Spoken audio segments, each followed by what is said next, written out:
جی ثناء اللہ مستی خیل صاحب. جناب اسپیکر، میں آپ کا شکر گزار ہوں.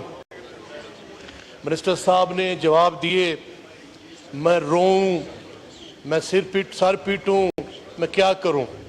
کاشتکار کا کوئی پرسان حال نہیں ہے. حکومت جو ہے وہ لمبی تان کے سوئی ہوئی ہے. یہ میں سمجھتا ہوں ان کو کوئی ہوش حواس بھی نہیں ہے.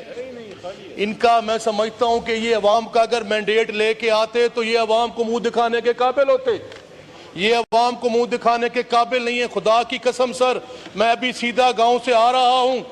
پرسوں میں گیا ہوں سر ایک جگہ فاتح دینے کے لیے کارتی کے پاس.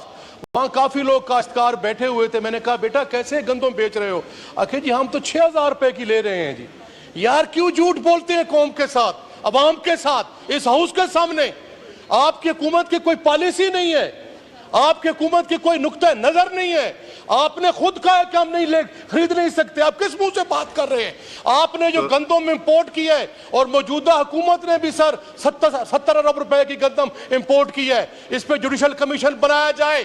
یہ کون غدار ہیں جنہوں نے ملک کا خزانہ لوٹا ہے، جنہوں نے پاکستان کے 25 کروڑ کاشتکاروں کا حق چھینا ہے، ان کے بچوں کی غذا چھینی ہے؟ اگر کوئی شامل ہوگا تو ان کا عوام گریبان پکڑیں گے. یہ حکومت فیل ہو گئی ہے، ناکام ہو گئی ہے. ابھی تو انہوں نے جوڈیشل کمیشن کیوں نہیں بنایا؟ مجھے افسوس ہوتا ہے. میرا بھائی منسٹر صاحب یہاں آیا ہوا ہے، ٹائی لگا کے بیٹھتا ہے، بات کر کے چلے جاتے ہیں، کوئی پرسان حال ہی نہیں. سوال رونا آتا ہے ہمیں خدا کی قسم. سوال زمیندار کا بیٹا ہے، وکیل بن گئے ہو تم. یار تم حق کی بات تو کرو. اب میں چیلنج کرتا ہوں پورے ہاؤس کو، میرے ساتھ آئیں. میاں ریاض حسین پیرزادہ بیٹھا ہے، زمیندار کا بیٹا ہے، زمیندار ہے. وہ بیٹھا ہے، ہمارے بیٹھے ہیں بھائی پاکستان پیپل پارٹی، سوال کیجئے. زمینداروں کی اولاد بیٹھے ہیں. رشید اکبر خان نوانی بیٹھا ہے. سوال کیجئے. یہاں کہہ دے کہ یہاں پنجاب میں گندم ابھی خریداری شروع نہیں ہوئی. امیر مقام بیٹھا ہے. امیر مقام تو پہاڑی علاقے کے، وہاں گندم نہیں ہوتی. تو یہ ظلم. میرا کہنے کا میں سر کوسچن میرا یہ ہے کہ اسپیکر صاحب اس پہ جوڈیشل کمیشن بنایا جائے.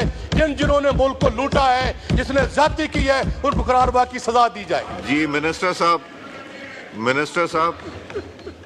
سر میرے پاس کوئی ایسا جادو نہیں کہ میں تقریر کا جواب دوں. پھر مجھے 1.5 گھنٹے کی تقریر کرنی پڑے گی، اور مجھے بھی ڈیسک بجوانا پڑے گے. اچھا کاش وہ سوال کرتے، میں اس کا جواب دیتا. سر تقریر کا جواب تو نہیں ہو سکتا.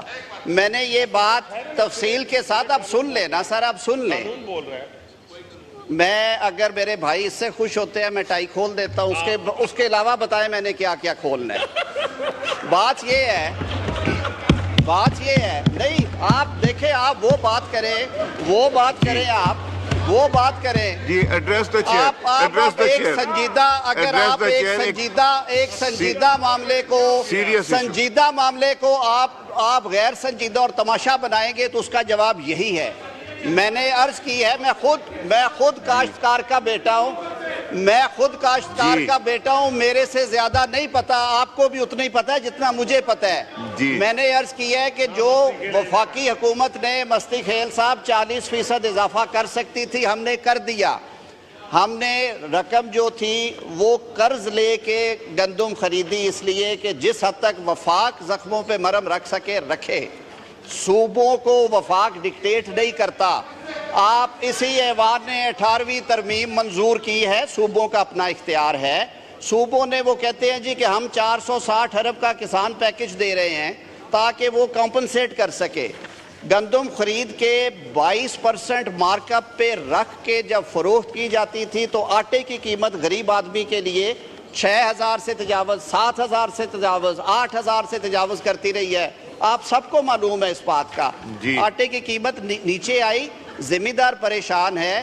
اللہ بہتری کرے گا انشاءاللہ العزیز. ہم سب مل بیٹھ کے اگر کام کریں گے تو ہمارے کسان بھائی کے لیے بہتری ہوگی، اور انشاءاللہ العزیز بہتری ہوگی، تقریروں سے نہیں ہوگی. سپلیمنٹری حسین طارق صاحب. نہیں کرنے دیں اسد صاحب کرنے دیں. یہ بہت امپورٹنٹ ایشو کو ہم سیریس لے جائیں. جی اسد کیسر صاحب. منسٹر صاحب سے اتنی ریکویسٹ کرتا ہوں کہ آپ جوڈیشل انکوائری کیوں نہیں بناتی اس کے اوپر، تاکہ پتہ چل جائے نا، حقائق کا پتہ چل جائے کہ یہ جو ڈاکہ ڈالا گیا ہے آپ اعلان کریں نا, اعلان کریں, پتہ چل جائے گا جو بھی رسپانسبل ہے اس کے خلاف قانون کے مطابق سزا دینی چاہیے, کیونکہ جس نے اسکینڈل کیا ہے وہ قابل گرفت ہے. حسین طارق صاحب سپلیمنٹری جی, ان کا سوال لے لیجئے, اکٹھا جواب دے دیے. منسٹر صاحب کا مائک کھولیں. کو بھیجا ہے, آپ اس ایوان میں پہلے مسئلے حل کریں نا. انکوائری ہوئی, آپ کے سامنے اس کی ڈیٹیلز آئیں گی, اس کے بعد اگر جناب اسپیکر مناسب